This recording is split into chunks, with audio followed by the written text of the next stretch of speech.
নমস্কার বন্ধুগণ, আজকে আপনাদেরকে আমার গাছের পেয়ারার জ্যাম বানিয়ে দেখাবো। জ্যাম বা জেলি যাই হোক, করে দেখাবো। আমার কাছে 3 রকমের পেয়ারা। এইটা হলো অনেক দিনের আগে। এইটা কাটলে ভিতরটা একদম লাল টুকটুকে হয়, ভেতরটা একদম লাল হয়, কিন্তু বোলতার জন্য রাখা যায় না। বোলতা এত ভালোবাসে খেতে, সেই বসে বসে বসে বসে খেয়ে নেয়। আর এইটা হলো আরেকটা আমার নতুন গাছ হয়েছে, এবার প্রথম হয়েছে ফলটা। এটার ভেতর বাইরেটা এরকম হলুদ দেখছেন তো, ভেতরটা সাদা। কেটে দেখাচ্ছি।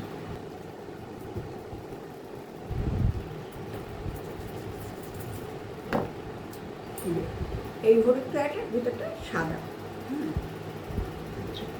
আর এইটা হচ্ছে অদ্ভুত, পুরোটা আমি নিজে লাগাইনি। ওই লালটা বহুদিন আগে লাগানো ছিল, সেই গাছটা কোনো কারণে কাটা হয়ে গেছে, তার দানা পড়ে আবার হয়েছে, সেটা গেল। এই হলুদটা যে এটা নিজের থেকে হয়েছে। আর এই পেয়ারাটা একদম এত সুন্দর, এত বড়, আর খেতে তেমন টেস্ট। এই বছর প্রথম হলো, প্রথম 5-6টা হয়েছে। এখানে 3টা, গাছে আরও 2টো রয়েছে, আর একটা খেয়েছি। 6টা পেয়ারা হয়েছে। এইটা কাটলে পরে এটার ভেতরটা যেরকম স্বাভাবিক পেয়ারা হয় সেরকম।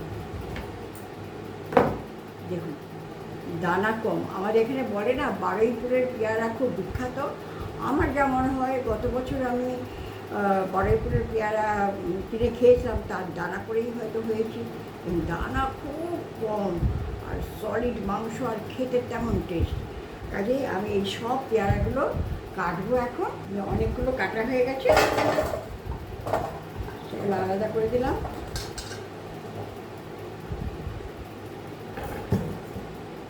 বাকি কিছু বাকি আছে, সেগুলো আমি কেটে নিচ্ছি। এই দেখুন, পেয়ারাগুলো ছোটো ছোটো টুকরো করে আমি কেটে নিয়েছি। কেটে নিয়ে আমি এই গামলাটার মধ্যে রাখবো। গামলার মধ্যে কিছু পেয়ারা আছে, আর এই পেয়ারাটা দিয়ে জলের পরিমাণটা দেখাতে চাইছি আমি আপনাদেরকে। পেয়ারাটা কিন্তু কেটে ধোবেন না।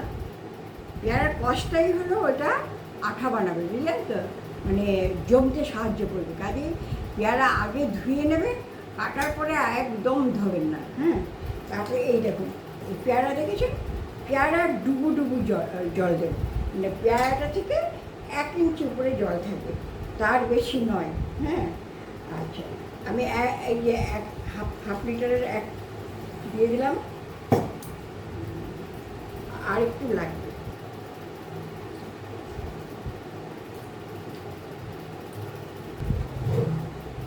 এই দেখুন, জলটা দিয়েছি যে পেয়ারাটা ডুবে গেছে, আর সামান্য একটু জল দিয়ে ব্যাস। এই এই এক পর উপরে জল আছে, 1 পরের মতন উপরে জল আছে পেয়ারা থেকে। এর চেয়ে বেশি জল দেবেন না, তাহলে শুকাতে আপনার টাইম লাগবে, আর হয়তো ভালো হবে না। তারপরে এটাতে আমি একটা সিটি দেবো, যে প্রেশার কুকারে রেখেছি, একটা সিটি দিয়ে আমি রেখে দেবো। এরপর যখন ঠান্ডা হবে তখন ছেঁকে কীভাবে করবো সেটা আপনাদের বলবো। এখন তো পেয়ারাগুলো কেটেছিলাম, কেটে তারপরে প্রেশার কুকারে দিয়ে আমি একটা সিটি দিয়েছি। একটা সিটি দিয়ে এখন ঠান্ডা হয়ে গেছে। ঠান্ডা হয়ে যাওয়ার পরে এইবার আমি শুধু জলটা নেব, কাঠ যেন একটুকু না আসে, সেই জন্য আমি একটা বাসনের মধ্যে আবার একটা বড় ছাঁকনি দিয়েছি, তারপরে একটা পরিষ্কার কাপড় দিয়েছি। এর মধ্যে আমি এই পেয়ারার এটা ঢেলে দেবো। জলটা একটু নুন দিয়ে সেদ্ধ করেছি, বলে রাখলাম। এই দেখুন, আমি শুধু জলটাই নেব, যেটুকুনি জল নিতে পারবো সেটুকুনি জল নেব। আমি কিন্তু টিপে টিপে কাঁচটা বার করবো না। ছানা যেরকম ঝরিয়ে রাখে ওরকম আমি জলটা ঝরিয়ে নিলাম।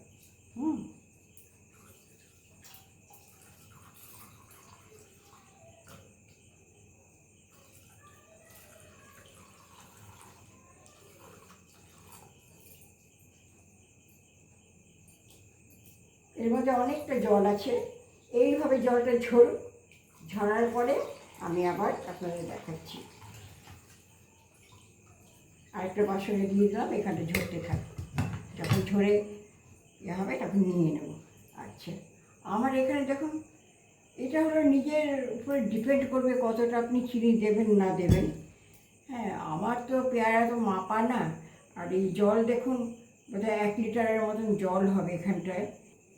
এই কাপের 1.5 কাপ চিনি দিয়ে দেবো। হ্যাঁ,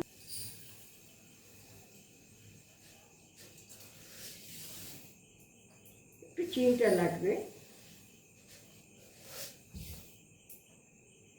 1.5 কাপ চিনি দিয়ে দিলাম। আর এখানে লেবু কেটে রেখেছি, 1 2 3 4টা লেবু কেটে রেখেছি। লেবু রসটা এটা দিয়ে টিপে দিয়ে দেবো। হ্যাঁ, দিয়ে আর নুন এখন আর দেবো না, যদি মনে হয় লাগবে তাহলে। এইবারে এটাকে আমি উনুনে ফুটাতে থাকবো, ফুটাতে ফুটাতে তারপরে দেখাচ্ছি কী করে ফুটিয়ে কী করতে হবে। আর একদিনে না হয় না, কারণ ওই তাপটা বোঝা খুব মুশকিল। আমরা তো সবসময় করি না, কখনো সখনো করি, সেই জন্য আমার যখন একটু ঘন হয়ে আসে তখন একদম অফ করে দিই। ঠান্ডা হলে তখন বোঝা যায় যে ওটা ঠিকঠাক মতন মানে থিতু হয়েছে কিনা, যে পুডিং যেরকম বসে যায় না সেরকম বসে যাবে। হ্যাঁ, আর যদি আপনি বেশি জাল দেন তাহলে চিট হয়ে যাবে। সেই জন্য আমি না, যখনই দেখি একটু আঠা আঠা মতন হয়ে এসছে তখনই অফ করে দিই। অফ করে দিয়ে দেখি যে না জমে, তাহলে আবার সামান্য একটু ফুটিয়ে নিয়ে আবার অফ করে দিই। এইভাবে আমি করি, আমি একবারে কমপ্লিট জাল দেই না। হ্যাঁ, সেই জন্য আপনাদের স্টেপ বাই স্টেপ আমি দেখাবো। লেবুর রসটা দিয়ে দিচ্ছি আপনাদের সামনে, টেস্ট করে দেবো কতটা টক হলো না হলো। এমনি করে আমি 4টা লেবুর রস করেছি, 4টা লেবুর রস এইভাবে চিপে চিপে দিয়ে দেবো। এই দেখুন, এটা দিয়ে ছেঁকে আমি এই বাসনে রেখেছিলাম, তার থেকেও অনেকটা জল বেরিয়েছে। এই যে শুধু জলটাই নেব, কাঁচ কিন্তু নেব না, কাঁচ নিলে হবে না, শুধু জলটা। এবারে এর মধ্যে আমি 6টা, মানে লেবুর সাইজ তো খুব ছোটো, সেটা আপনারা টেস্ট করে দেখবেন টকটা কেমন হলো না হলো, সেটা আপনাদের উপর নির্ভর করবে। গ্যাসটা অন করে দিলাম, অন করে দিয়ে আমি এই জলটাকে দিয়ে দেবো। বর্ষাকালের পেয়ারা তো, তার মধ্যে তো জল থাকে, তারপর নুন দিয়ে ফুটিয়েছি, সেই জন্য জলটা বেশ ভালো রকম বেরিয়েছে। মনে হয় আমার বাসনটা ছোট হয়ে গেল, কারণ এটা উতলাবে তো। আমি একটা বড় জায়গা খালি করে নিচ্ছি, এই বড় সসপ্যানে দিয়ে দিলাম। না তো উতলে পড়ে যাবে, আমি তখন আর কন্ট্রোল করতে পারবো না।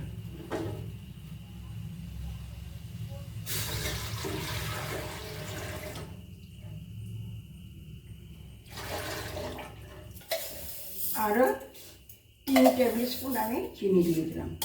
এটা আপনারা হাতে নিয়ে বুঝতে পারবেন কতটা টক লাগবে, কতটা মিষ্টি লাগবে, সেই ওজনেই আপনারা দেবেন। হ্যাঁ, সবসময় তো করি না, ওই জন্য মেজারমেন্টটা বহু বছর পরে করছি। এটা এত বড় বাসনে তো আপনাদের ঠিক মতন দেখাতে পারছি না যেটাকে কী করে কী করব। এখন তো অনেকটা মজে এসছে জলটা, সেই জন্য আমি আবার আগের বাসনে ফেরত যাচ্ছি।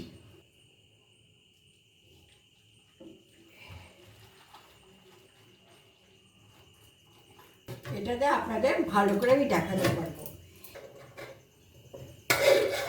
এই ধরনের গাদ বেরোতে থাকবে, বুঝলেন তো? এই ধরনের ভাতের ফেনার মতন গাদ বেরোতে থাকবে, সেই গাদগুলোকে আমাকে কেটে কেটে ফেলে দিতে হবে। হ্যাঁ, একটা বাসনের মধ্যে ফেলে দেবো, রাখবো। তারপরে যদি তার মধ্যে রসটা থাকে সেটা আবার আমি ঢেলে দেবো। এই জিনিসটা মাঝে মাঝে এরকম ভাতের মারের মতো এরকম গাদ আসবে, বুঝলেন তো? এটাকে আমরা গাদ বলি। সেটা একটা কোনো একটা বাটির মধ্যে এরকম করে রেখে দেবেন তুলে তুলে। হ্যাঁ, এই যে আমি একটা বাটি রাখলাম এখানে, এই দেখুন আমি কেটে নিচ্ছি। হ্যাঁ, এই দেখুন ফেনার মতন, যার জন্য এই বাসনটা আমি ট্রান্সফার করলাম আপনাদের দেখাবার জন্য। এই যে একটু করে বেরোচ্ছে, একটু করে বেরোচ্ছে, এই যে বেরোচ্ছে, আমি এখানটায় এই বাসনটার মধ্যে রেখে দিচ্ছি। এখনই খুব সুন্দর একটা ফ্লেভার আসছে, খুব সুন্দর ফ্লেভার আসছে। এইটা হতে থাক। এসব জিনিস করা খুব ধৈর্যের দরকার। দেখুন কত গাছ বার করেছি এর থেকে। হ্যাঁ, আর যত জাল দেবো ততই গাছ বেরোতে থাকবে। হ্যাঁ, এই সাইড দিয়ে তুলে নিতে হবে, সাইড দিয়ে তুলে নিতে হবে। এটা থাকলে জেলিটা ভালো হবে না। এই এমনি করে তুলে নিতে হবে।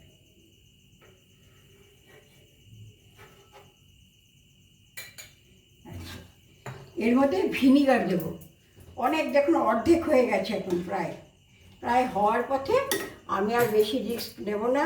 কালকে দেখবো ঠান্ডা হলে জমেছে কিনা। যদি না জমে তবে আরেকবার আমি জাল দেবো। তো এখন আমি আপাতত একটু ভিনিগার দিয়ে দিচ্ছি। ভিনিগার না দিলে জিনিসটা নষ্ট হয়ে যাওয়ার ভয় আছে। হ্যাঁ, এই যে এই বাটিটা 1 বাটি, মানে হাফ কাপ ভিনিগার দিয়ে দিলাম আমি। এটা যতই জাল দেবো আমি ততই গাছ বেরোবে, গাছ বেরোতেই থাকবে।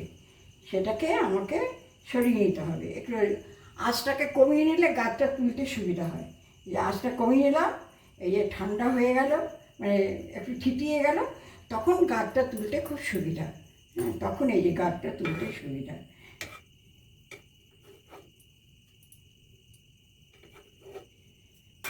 এখন আমি গ্যাস অফ করে দিচ্ছি, কালকে আবার দেখা যাবে। এই যে পেয়ারার জেলিটা আমি এই এই এই পর্যন্ত রেখেছিলাম, মানে ফুটটা যখন একে হাতে আমার চ্যাট করলো তখন আমি অফ করে দিলাম গ্যাস, করে দিয়ে আমি ঠান্ডা করে নিয়েছি। দেখুন এখনও জমেনি। হ্যাঁ, এইটা সবসময় সতর্ক থাকতে হবে যে যখন এই চ্যাট করবে তখন নামিয়ে ঠান্ডা করে দেখে নেবেন যে জমেছে কিনা। না জমলে আরেকবার আপনারা ফুটিয়ে নেবেন। একবার ফুটিয়ে আবার ঠান্ডা করবেন, তারপরে দেখবেন জমেছে কিনা। যদি না জমে তখন আবার ফুটাবেন, আবার ঠান্ডা করবেন। মানে এই সময়টা খুব সাবধানে চলতে হয়, তা না হলে কী হবে, চিট ধরে যাবে, সেই জিনিসটা ভালো হবে না। আর এই যে আমি কালকে এই গাঁতটাকে রেখেছিলাম, এই যে গাঁতটা দেখুন, গাঁতটা সরালে এই যে গাঁতটা সরালে একটা যে এই যে জ্যাম মতন ভাব আসছে, এইটা আসতে হবে, এরকম ড্রপিংটা হতে হবে। সেটা ওই যে আরেকটা ফুট দিলে আমার হয়ে যাবে। হ্যাঁ, এখন আবার ফুটাবো তো আবার গাছ বেরোবে, ওই বাটিটার মধ্যে আবার গাছ রাখবো আমি। এই নিজের ঘরে বানানো জিনিসের স্বাদ আলাদা হয়, আর একটা আনন্দ লাগে করতে। একটু পরিশ্রম আছে ঠিকই, কিছুই পরিশ্রম না, পরিশ্রম মনে করলে পরিশ্রম, না করলেই নয়। এই যে আমার একটা ফুট এসে গেছে প্রায়। হ্যাঁ, একটু নেড়ে দিই।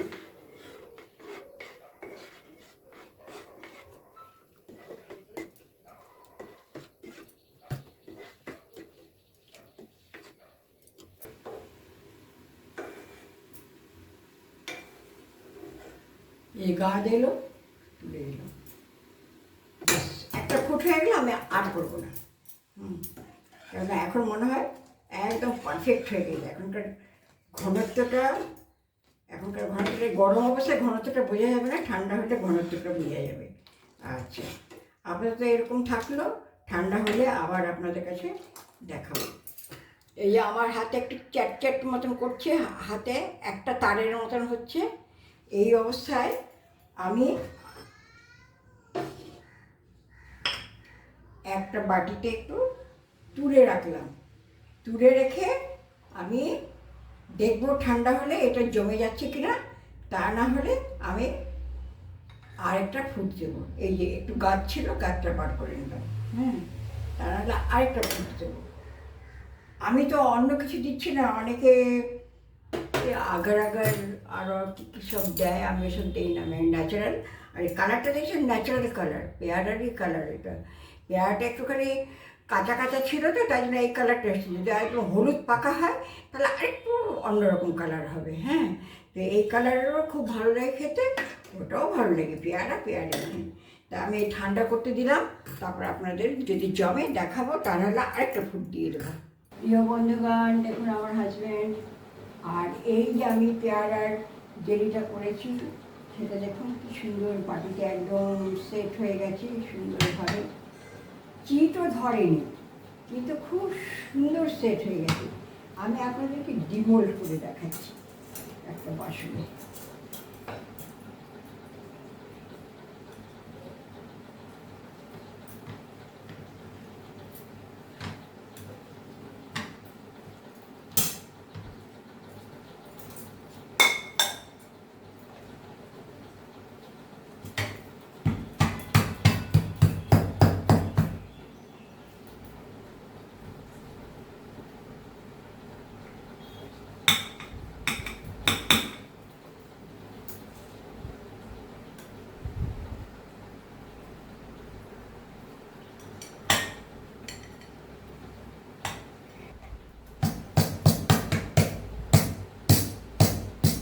ট্যাপ করতে হবে, ছুরি দিয়ে করে এরকম ট্যাপ করলে নিজে থেকে বেরিয়ে আসবে।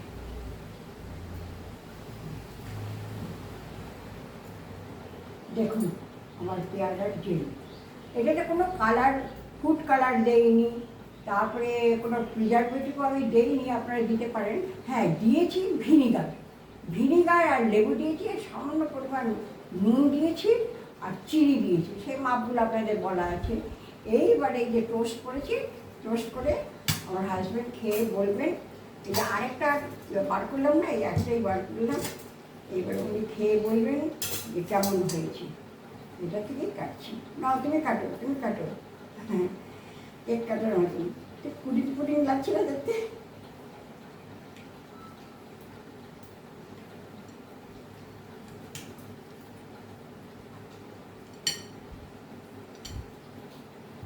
হাতে নিয়ে দেখাচ্ছি কেমন থকথকে হয়েছে, একদম দোকানের মতন, পারফেক্ট দোকানের মতন হয়েছে। এটা আপনারা সংরক্ষণ করে রাখতে পারেন। আমি তো অনেক দিন সংরক্ষণ করে রেখে দিই, আমার ছেলে মেয়ে আসলে তাদেরকে দিই। তা এখন আবার পেয়ারা গাছটা ভালো পেয়ারা হচ্ছিল না বলে অনেক দিন পরে একটা খুব ভালো কোয়ালিটির গাছ হয়েছে, তাই জন্য করলাম। না, খেয়ে বলো কেমন হয়েছে সব। আমিও একটা খাই। First class. দোকানে নিয়ে গেলে ডবল দাম দিয়ে নিবে, এত ভালো হয়েছে না, কল্পনা করা যায় না। ঠিক আছে, তো বন্ধুগণ, আমি যেরকম নিয়মে দেখিয়েছি সেরকমভাবে করবে। তবে আমি বলে দিচ্ছি, এটা যদি বেশি জাল দেওয়া হয়ে যায় তাহলে কিন্তু চিটাগুড় যেরকম হয়ে যায় ওরকম হয়ে যাবে। ওই জন্য যখন দেখবেন যে এক তারের মতন হয়ে গেছে, তখন একটু নামিয়ে ঠান্ডা করে নেবেন। ঠান্ডা করে দেখবেন যে এটা জমছে কিনা, না হলে আবার বসাবেন। আমি এরকমভাবে 2-3 বার বসিয়ে বসিয়ে করেছি, মানে ফাইনালের সময় খুব ভয়ে ভয়ে থাকতে হয়। আর উপর থেকে ওই গাছটা অবশ্যই ফেলে দেবেন, অবশ্যই ফেলে দেবেন। এত ভালো হয়েছে না, তোমার খেতে ইচ্ছে হবে। এই যে গাছটা আমি রেখে দিয়েছি, এই যে গাছের নিচেও কিন্তু অনেকটা রয়েছে রস। হ্যাঁ, সেটা পরে আমি কালেক্ট করে নেব। গাছটা এখানে রইলো আর আপনাদেরকে দেখালাম। এবার আমি বলছি, আপনাদের আমার এই পেয়ারার রেসিপিটা, পেয়ারার জেলির রেসিপিটা কেমন ভালো লাগলো কিনা সেটা কমেন্টসের মাধ্যমে জানাবেন। হ্যাঁ, আর লাইক করবেন, কমেন্টস করবেন, সাবস্ক্রাইব করবেন, পারলে শেয়ার করে দেবেন। ওকে, থ্যাংক ইউ।